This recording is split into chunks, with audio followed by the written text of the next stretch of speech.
and you're going to get just a bit tighter old-fashioned rows.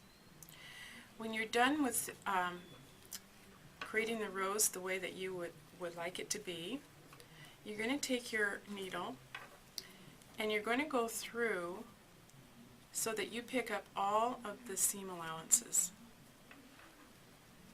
You want to make sure you're catching in the very first one you did where you turned the center of the rows. And it's a good idea just to give a little tug on that so it comes in nice and tight.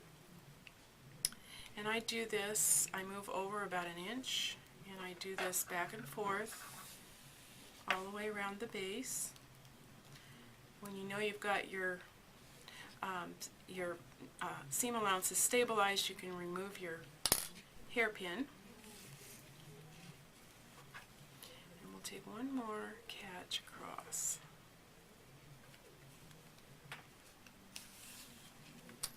Okay. What I do when I know this is going to go into a stem, I will take my final pull and wrap my thread. This is another good reason why we're using quilting thread, and wrap that around several times, drawing in the edge. It's also a good plan if you're going to do a stemmed rose to get your stem in there as you're doing your rolling.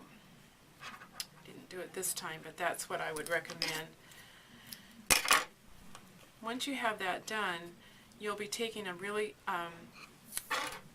light gauge wire and wrapping around tight and adding this into your stem, covering it with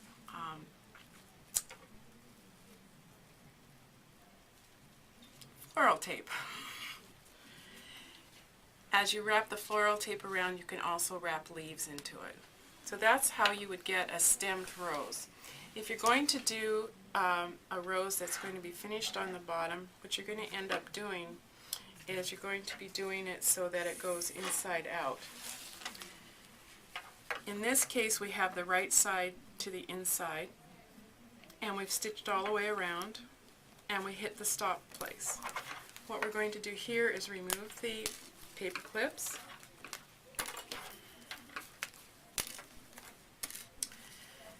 Remove the pins at the start and the stop.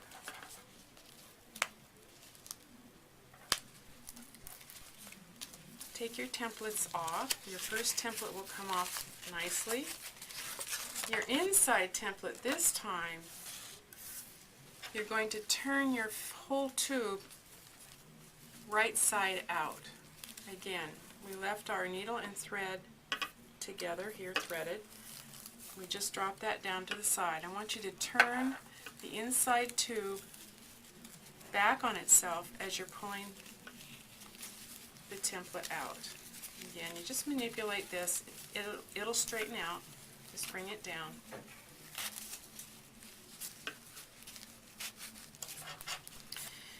Varying types of fabric will turn better than others. I noticed that the chiffon just turns itself inside out really easily. This sometimes takes a little bit more manipulating to get it to work.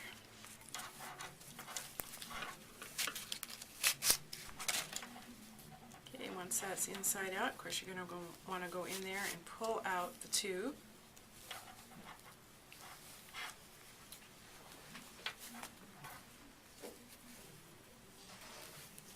Working that out.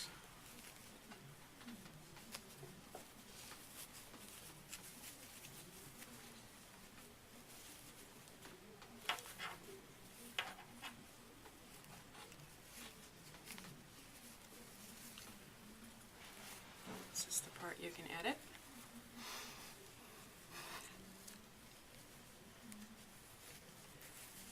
Okay, once that's worked all the way out to the tip, and sometimes you'll want to take a little pin, work the tip all the way out. And be careful not to snag your fabric when you're using a needle, so be very gentle.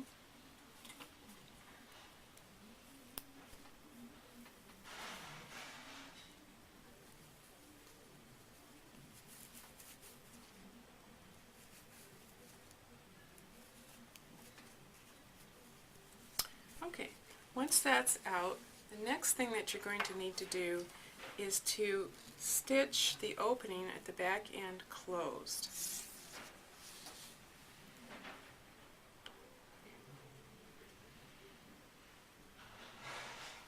And what I usually do in this case is I go into the tube a little bit, find out where my last stitch was, bring my needle to the top, fold the tip in, fold right and left inside, making a nice little point, turning that up on itself, which gives me my hem. Again, this does not have to be exacting work.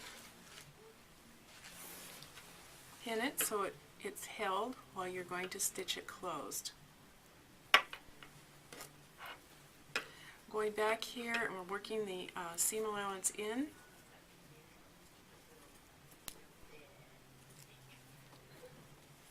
We're going to use what's called a ladder stitch or a slip stitch.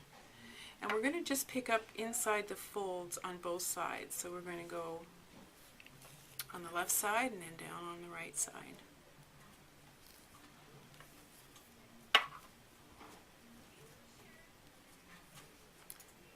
And this will close up that opening.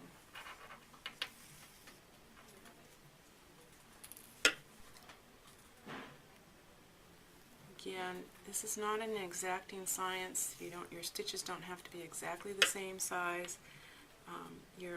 This is a gathering stitch, so you're going to be pulling up on this when you're done. Okay, we're down to the end. I take one last stitch this direction, and I catch the other side of the fold in. Then I am ready to gather. Again, as you gather, you want to turn it so that all of the gathering seam allowance is to the top.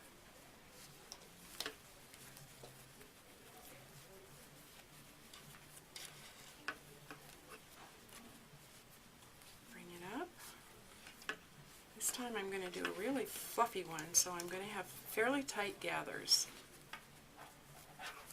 Again, I'm going to get my hair clip, stick it in the top of the beginning point, and begin turning over on itself, catching up the gathered seam allowance.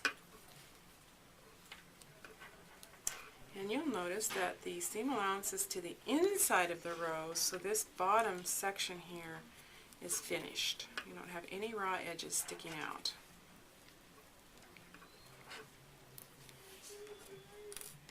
Pick up your needle,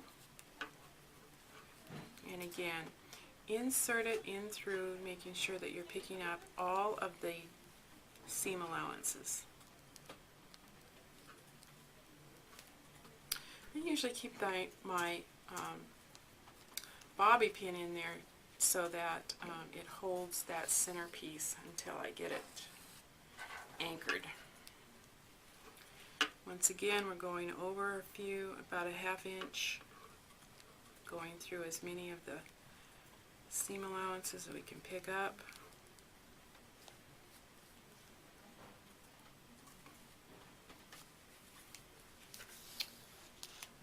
And you really need to rotate all the way around. Just to speed this up, I'm going to show you a finished one. This is what it would look like when it's completely done.